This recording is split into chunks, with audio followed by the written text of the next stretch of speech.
আসসালামু আলাইকুম ভিউয়ার, আশা করি আল্লাহর রহমতে আপনারা ভালো আছেন। আমি ডাক্তার শামসুদ্দিন আহমদ, দ্বীপ জেনারেল হাসপাতাল, শ্রীপুর বাস স্ট্যান্ড, আশুলিয়া সাভার, ঢাকা।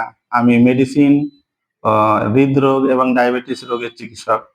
এর আগেও বলেছি। তো বন্ধুরা, এর আগে ভিডিও করেছি, কিন্তু আজ এমন একটা জিনিস আলাপ করব, আইবিএস, ইরিটেবল বাউল সিন্ড্রোম।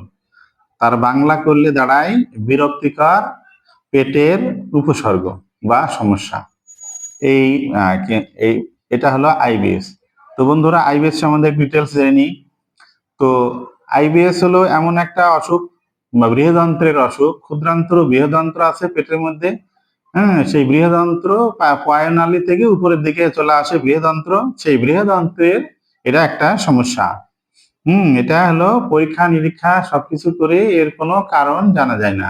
অথচ মানুষের কিছু কিছু সমস্যা হয়, যেমন পেটে ব্যথা হয়, তারপরে বারে বারে পায়খানা হয়। পায়খানা আবার কখনো কোষ্ঠকাঠিন্য, কখনো আবার লুজ হয় পর্যায়ক্রমে।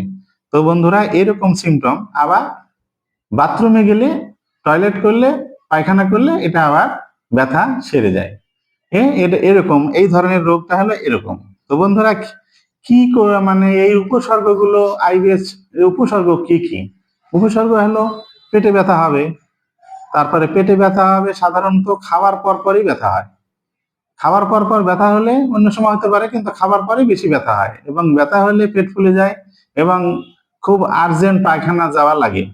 তাই তাড়াতাড়ি পায়খানাতে গেলে পাতলা হতে পারে, কষা হতে পারে, যে যে পায়খানায় হোক, পায়খানা পর ব্যথাও সেরে যায়, পেট ফোলাও সেরে যায়, আর খারাপ লাগাটাও সেরে যায়। হ্যাঁ, বমি বমি ভাব লাগে, সেটাও সেরে যায় বন্ধুরা। তো এরকম এই উপসর্গগুলো আমরা আইবিএস এ সাধারণত উপলব্ধি করে থাকি। তো এগুলো এখন এই আইবিএস হলে আমরা কি করব? হ্যাঁ, হ্যাঁ বন্ধুরা, আইবিএস হলে আমাদের আসলে, যেহেতু সঠিক কারণ জানা যায় না, তো সুতরাং সঠিক কারণ জানা না গেলে কারণ বুঝে তো ওষুধও খাওয়া যায় না। তো বন্ধুরা, কি কি কারণে যেমন হতে পারে সেগুলো একটু জেনে নিই। এক নম্বরে আমরা যেটা গমের রুটি খাই। তো কোনো ব্যক্তির এই গমের রুটি বৃহদন্ত্রে সহ্য করতে পারে না। সহ্য করতে না পারার কারণে কি হয়, এই কম্পন বেড়ে যায়, বৃহদন্ত্রে কম্পন বেড়ে যায়, বেড়ে গিয়ে কি হলো, এই পায়খানা বারে বারে পায়খানা চাপে। গ্লুটিন জাতীয় একটা গমের রুটির মধ্যে আছে, এই জিনিসটাই জানা যায় যে এরকম আইবিএস ঘটায়। বন্ধুরা, আবার অনেকে কি করে, অনেক দুশ্চিন্তা করে। এই দুশ্চিন্তা করলেও কি হয়, এই নারীর বৃহদন্ত্রের অনেকেরই নারীর কম্পন বেড়ে যায়। এই নারী কম্পন বেড়ে গিয়ে তখন এই যে ব্যথা হয়, তারপরে পাতলা পায়খানা হয়, এই জাতীয়। আবার অনেকে দেখা গেল যে সবজি ঠিকঠাক মতো খায় না। সবজি, টাটকা ফলমূল সবজি না খেলেও তা গেলে বন্ধুরা এই আইবিএস হতে পারে, কোষ্ঠকাঠিন্য থেকে আইবিএস হতে পারে। আবার আমরা যারা রেগুলার কি ফাস্ট ফুড খাই, গুরুপাক জাতীয় খাবার খাই, এই আবার দুধের জিনিস বা দুধ থেকে যেগুলো তৈরি হয়, এগুলো খেলেও কিন্তু এই আইবিএস এর এই প্রকোপ বেড়ে যায়। তো বন্ধুরা, এই দুধ এবং দুধজাত, দুধ থেকে যেগুলো তৈরি হয় সেটাকে আমরা দুধজাত খাবার বলি। যেমন দুধের ছানা থেকে কি কি তৈরি হয়, মিষ্টি তৈরি হয়, তারপরে অন্য সব খাবার ডাইট তৈরি হয়। তো এই দুধ থেকে যেগুলো তৈরি হয়, সেই সব দুধ এবং দুধ থেকে যেগুলো তৈরি হয় সেগুলা খেলেও ওই কোনো কারে করে এরকম আইবিএস হতে পারে, বেশি হতে পারে। তো বন্ধুরা, আবার অনেকেই রাত জেগে ঘুমায়। যারা রেগুলার এরকম রাত জেগে ঘুমায় তাদেরও কিন্তু এই ইরিটেবল বাউল সিনড্রোম হতে পারে। তো বন্ধুরা, এখন আমরা এই বাউল ইরিটেবল বাউল সিনড্রোম হলে আমাদের কি করব বা কি করণীয় আছে, আমরা ডাক্তাররা বা কি করি? তো বন্ধুরা, আমরা যেমন এই যে গমের রুটি, আমরা 1 নম্বর, গমের আইবিএস হয়ে গেলে গমের রুটি আর খাবো না। কেন খাবো না? গমের রুটি খেলে ওই যে গ্লুটিন জাতীয় যে একটা উপাদান আছে, সেটা খেলেই পেটে বৃহদন্ত্রে রিয়াকশন করে, মানে এরা সহ্য করে না। এই সহ্য না করাটাই কিন্তু ইরিটেবল বাউল সিনড্রোম। সহ্য না করতে পারলে দেখা গেল যে ঘন ঘন পায়খানা হয়। আবার দুশ্চিন্তা, কি কারণে দুশ্চিন্তা হয়? এখন ডাক্তারকে নিজেই বোঝা যায়, অনেক সময় টেনশন, দুশ্চিন্তা করে কোনো কারণে, কোনো ঘটনা চক্রে, কোনো অ্যাক্সিডেন্টাল কোনো খবর শুনলে বা কোনো মানুষের দুঃখ কষ্ট শুনলে, বা কোনো মানুষ সামনে দেখেন হঠাৎ করে একটা মানুষ রোড ট্রাফিক অ্যাক্সিডেন্ট হয়ে মারা গেল, বা ঘনিষ্ঠজন মারা গেল, বা প্রিয়জন দুনিয়া থেকে বিদায় নিল। তো এই সব কারণে তখন এই দুশ্চিন্তা থেকে হতে পারে। তো ওরকম দুশ্চিন্তা হলে ডাক্তারের পরামর্শ নিতে হবে। তাহলে কিন্তু অ্যান্টি সিডেটিভ বা অ্যান্টি অ্যাংজাইটি ওষুধ খেলে এগুলা দূর হতে পারে। তো বন্ধুরা, আরেকটা আমরা করি ব্যথার জন্য এই যে মেভেরিন জাতীয় ওষুধ দিই, অ্যান্টিস্পাজমোটিক। এই মেভেরিন কয়েকদিন খেলে তখন আবার এই ব্যথাটা দূর হয়, এবং এই পায়খানা প্রকোপ এই যে আইবিএস ও কমে যায়। তো বন্ধুরা, তারপর অনিয়মিত খাওয়া দাওয়া, যেমন এখন সকালকার খাওয়া দুপুরে, দুপুরে খাওয়া বিকালে, বিকালে খাওয়া নাস্তা রাত্রে, রাত্রে দেরি করে খাওয়া, এই জাতীয় খেতে খেতেও মানুষের কিন্তু এই আইবিএস বেশি হয়ে যায়। তো বন্ধুরা, আবার ঘুমানো আরেকটা কারণ আছে, যে এখন ঘুম যদি না হয় তাহলে ঘুমের ওরকম ডাক্তারের পরামর্শ অনুসারে ওই ঘুমের ওষুধ, শারীরিক কন্ডিশন অনুসারে ঘুমের ওষুধ ডাক্তার প্রেসক্রিপশন করে দেয়। সেই ঘুমের ওষুধ কিছুদিন করলে বা দুশ্চিন্তার মেডিসিন ডাক্তারের পরামর্শ খেলেও কিন্তু এই আইবিএস তখন নিয়ন্ত্রণে আসে। তো বন্ধুরা, এখানে হলো এটাই মূল চাবিকাঠি হলো প্রিভেনশন ইজ বেটার দ্যান কিউর, যাতে না হয়।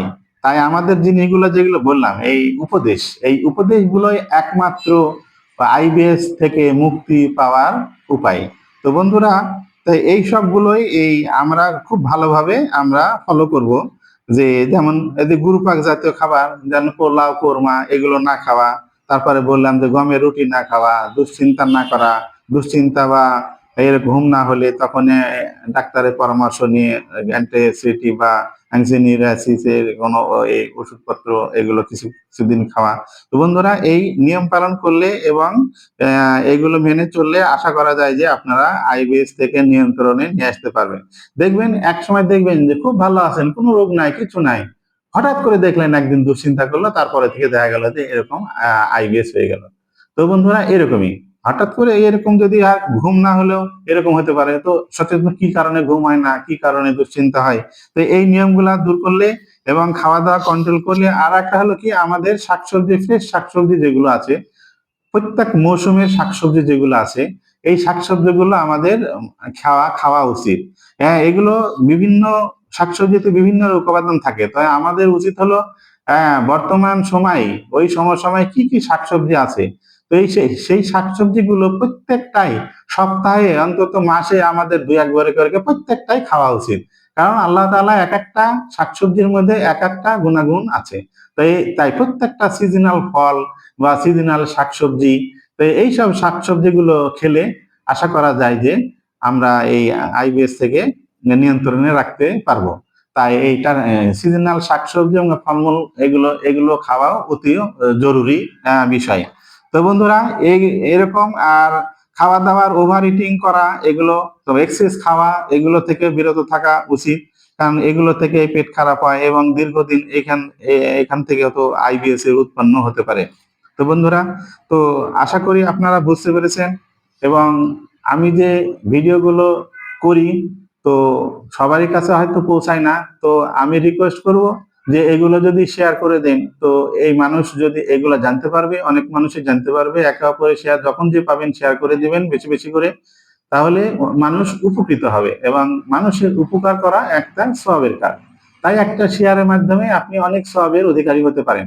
তো বন্ধুরা, আজ এই পর্যন্ত শেষ করছি। সামনে আমি আর একটা হয়তো কোনো হার্টের কিংবা লিভার কিংবা কিডনি সম্বন্ধে একটা আমি আলাপ করব।